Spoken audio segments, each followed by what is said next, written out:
Bismillahirrahmanirrahim. Alhamdulillahirabbil alamin. Allahumma salli ala Muhammad wa ali Muhammad al-a'immata wal mahdiyyin wa sallim tasliman katsira. Alhamdulillahirabbil alamin. Para penonton dan pendengar sekalian, insyaallah dalam perbahasan kali ini saya mahu menanggapi sebuah isu ataupun perkara yang sering kita dengar, iaitu dalam diskusi kami dengan ramai orang sebelum ni, terdapat satu salah faham yang besar di mana kerap kali kita dengarkan, khususnya apabila kita berdiskusi dengan saudara-saudara dari latar belakang sufi, ataupun sekurang-kurangnya diajarkan kepada kita dari zaman sekolah lagi, iaitu semua manusia adalah khalifah Allah. Bila kita katakan bahawa Al-Mahdi adalah khalifah Allah contohnya, maka dengan segera mereka mengatakan bahawa tak, semua manusia adalah khalifah Allah, tanpa sebarang pembezaan antara keduanya.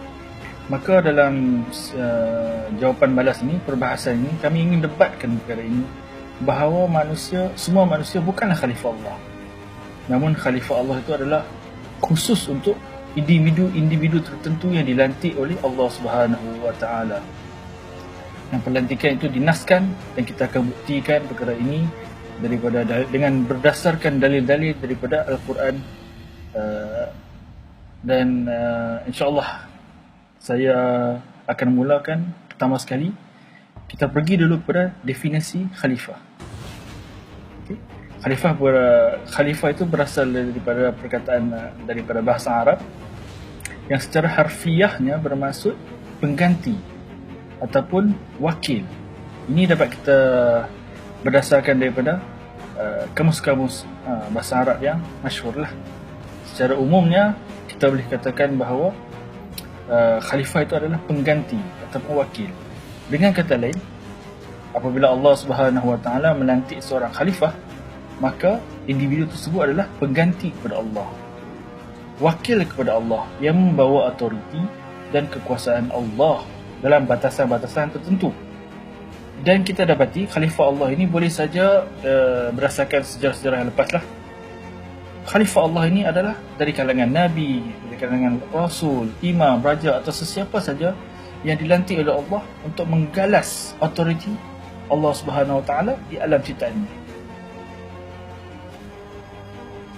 Jadi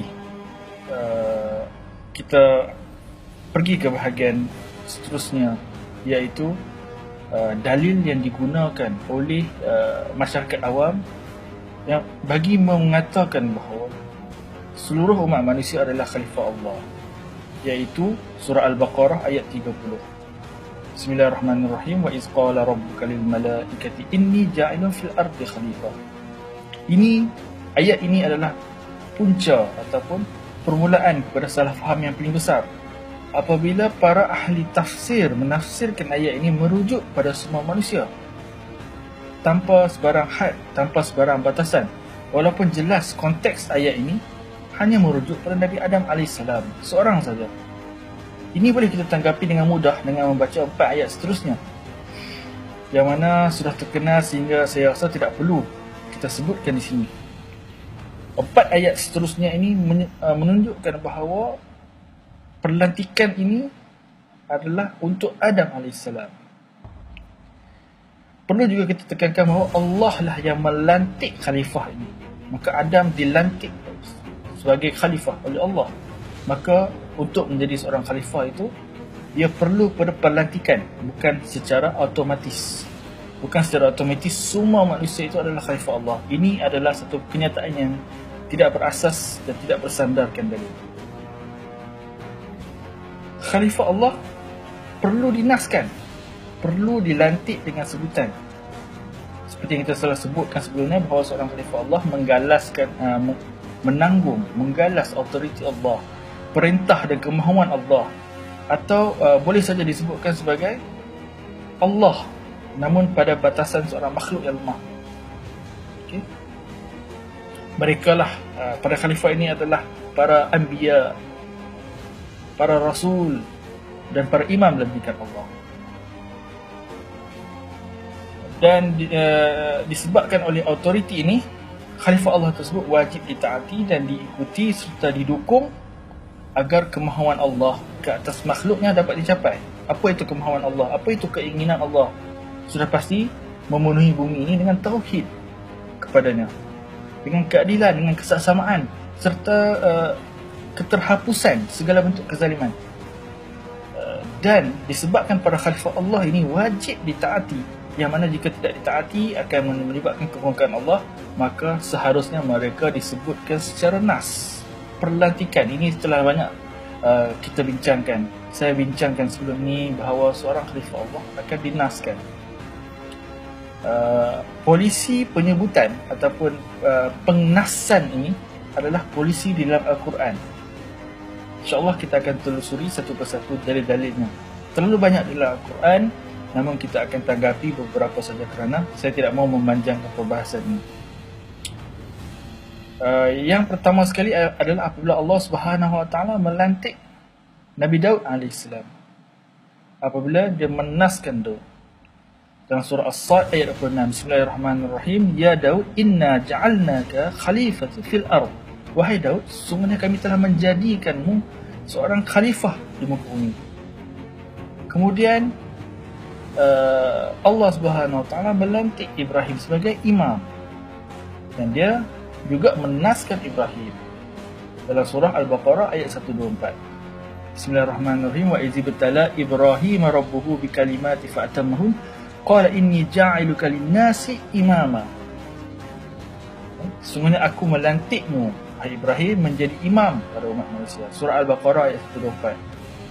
Contoh ketiga, apabila Allah Subhanahu Wa Taala ingin telah melantik Talut alaihissalam sebagai seorang raja, maka Allah Subhanahu Wa Taala juga menaskan Talut sebagai seorang raja. Dalam surah Al-Baqarah ayat 247, di mana Allah Subhanahu Wa Taala mengatakan melalui nabi mereka mengatakan kepada mereka, sesungguhnya Allah telah mengangkat Talut menjadi rajamu.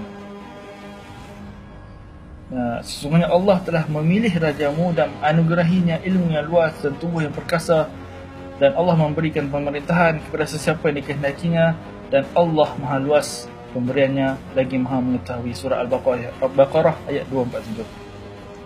Maka daripada tiga ayat di atas ini adalah satu contoh yang jelas bahawa seorang khalifah ataupun wakil Allah ini dikenali dengan pelbagai nama seperti kita sebutkan. Para nabi boleh, para imam boleh, para rasul pun boleh. Mereka menggalas autoriti Allah. Maka jelas perlu ada nas yang lebih muhkam untuk kita menerima bahawa semua manusia adalah khalifah di muka bumi.